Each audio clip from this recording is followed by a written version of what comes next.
All right, so this is module number 2. Which plants to plant? How much space will they need? How much sunlight will they need? Where to place them in the bed in general? And do we need trellis or any type of protection for these plants? So I have some beautiful plants, just like yours, that I've picked up from the Wild Spirits Farm Nursery. And we're going to go through and we're going to talk about each plant and where it might be best placed on this bed. Right here we've got a 6 by 10, it looks like, bed. We've got quite a bit of space to do the plantings here. And just so you're oriented, directly behind me is south, and that is where the majority of the daytime sun is going to be coming from. So when you think about placing your plants, think about which direction your garden is oriented in, your bed or your plot, and will you be casting shade on the vegetable behind or the plant behind? And so we're going to select for the tallest plants in the back and the shortest or quickest plants in the front.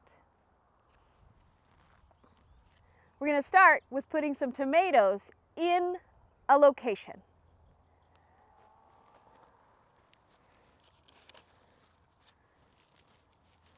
Beautiful. We've got a nice tomato here, and I think we have a couple of others.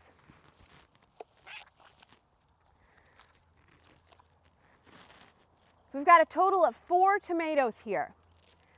Tomatoes can get very large. Depending on the type, it can be, a 6-foot tall plant. You can also prune your tomatoes to keep them a little smaller. But if it's an indeterminate plant, and so many of our heirloom tomatoes are indeterminate, it's going to get tall and it's going to get wide. And so on a 6-foot bed, I would place 3 tomatoes, knowing how much space they will take, along the north side of the bed, because they're going to be some of the tallest plants once mature. We're going to need some trellising for these tomatoes. We'll talk about that in a moment. As you see, I'm not stepping on this bed because I don't want to crush the soil that I've just aerated. It's a very wide bed, and so it does make it a little difficult to get around all 4 sides. But you can use a really simple tool to help you get to the middle of your bed or to the back of your bed. Just a board, and that helps displace your weight so that you're not crushing the soil that you've just aerated or collapsing that structure. So we've got 3 tomatoes here, and that's going to be enough space for these tomatoes to fully reach their potential of growth and not tap out the soil in the way of nutrition. Tomatoes are hungry plants.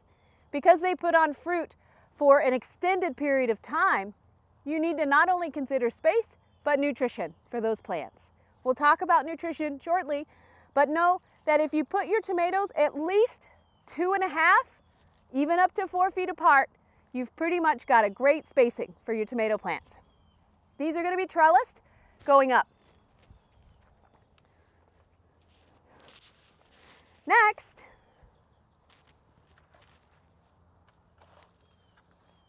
we've got a couple of eggplant. Eggplants and tomatoes can be bushy plants, eggplants and peppers can be bushy plants that will need a 2-foot diameter in order to have enough space to reach their size, their potential size, and to have enough nutrition in the soil. We can fill in some of the gaps with quick, short-lived plants like lettuce or spinach. So we can place these kind of far apart, but know that we can fill in some of those gaps in between the tomatoes and the eggplants with something like spinach or lettuce that doesn't take a lot of nutrition or a lot of space, but will help keep the soil covered because it will create a canopy over the soil. So we're just doing a visualization at the moment, thinking about where these plants might best be placed, how much space they're going to need, and how can we tuck in as many plants as possible in this 6 by 10 foot space.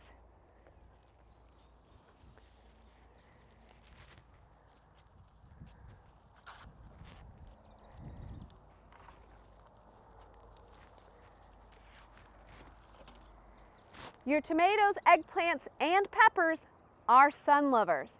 They are going to want that 8+ hours of sunlight a day.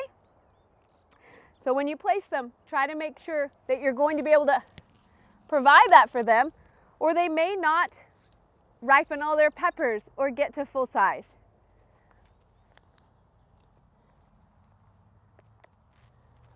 We have some celery here.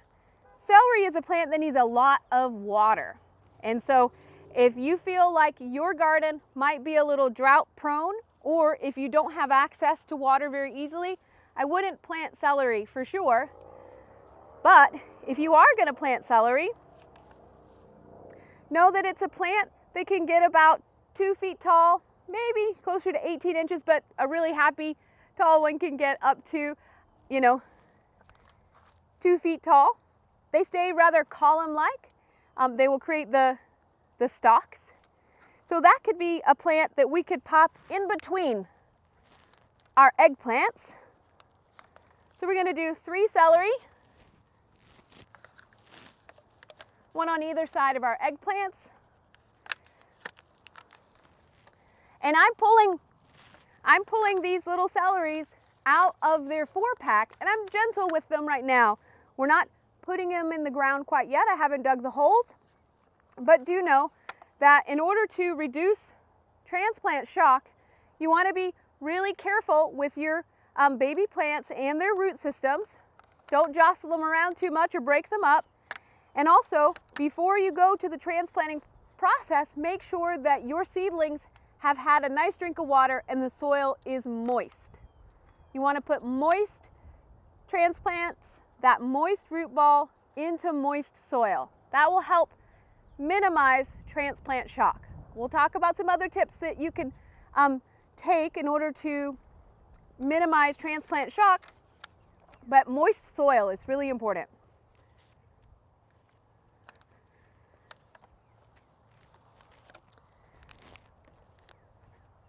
I'm going to sneak in a few pole beans in between the tomatoes, 2 and 2. There's a little bit of space right in between the tomatoes, and pole beans just go straight up. They will create a little shade when they go up, so make sure that there's nothing behind them. I'm going to leave them in their 6-pack for now, and we'll take them out when it's time to plant them.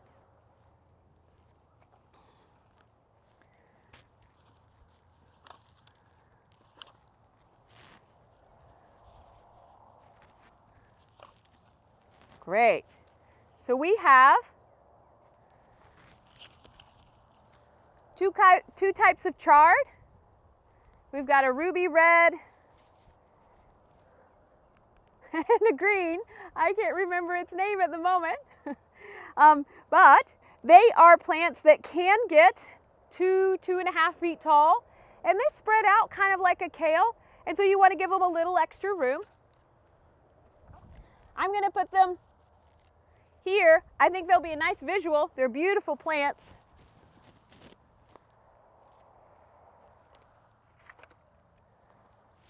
Have one more pepper. These are sweet peppers, by the way. Sweet peppers, they don't put on as many fruit as a hot pepper, but they mature their fruit quicker than a hot pepper. So if you are a fan of hot peppers, think ahead. Make sure that you've got some sort of protection for your hot peppers towards the end of the season so they can finish maturing their fruit.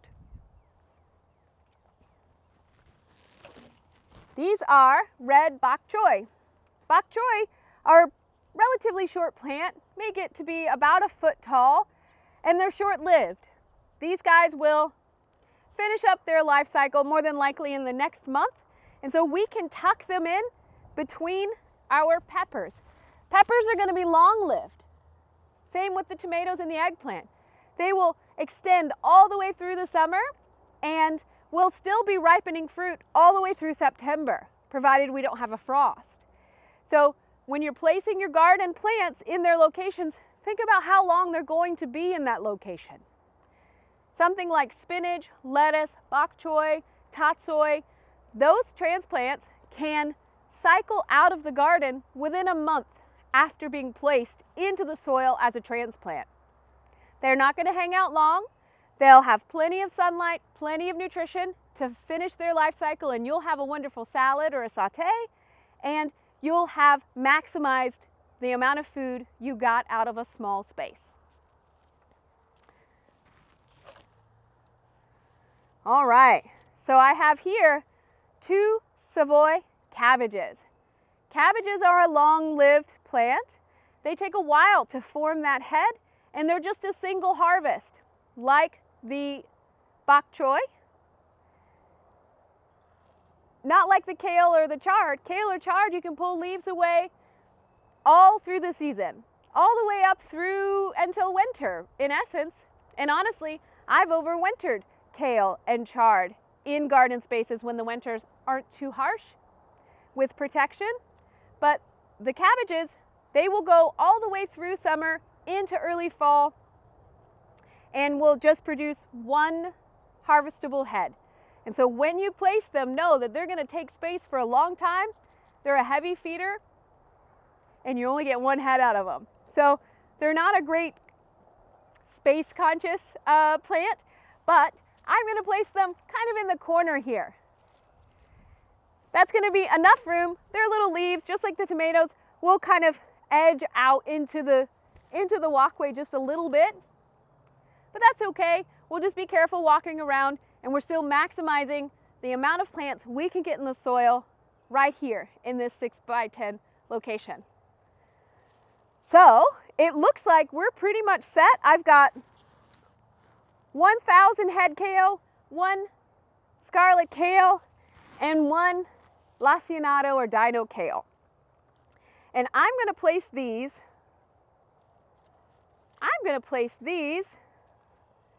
here on the edge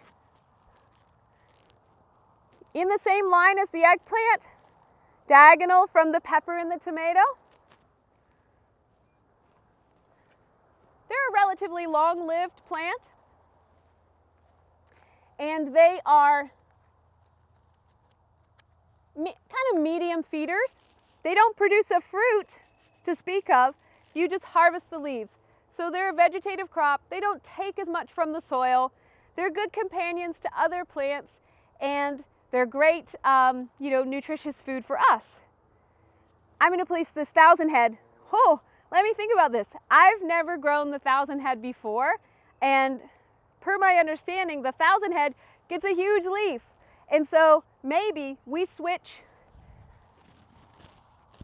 this little celery to the front and move the 1,000 head back here. Again, we don't want to cast too much shade on the vegetables behind a tall plant. The tomatoes and the beans are going to trellis. They're going to go up. That's not going to be a problem, the shade from the eggplant or the pepper or the 1,000 head. But here in the front, we've got plenty of sun hitting our peppers. We've got plenty of sun hitting our cabbages, our celery, and our chard. And we still have a little bit of room left to pepper in either some direct seeded plants or some of that extra spinach. So we've got our layout. Next module, we're going to talk about transplanting.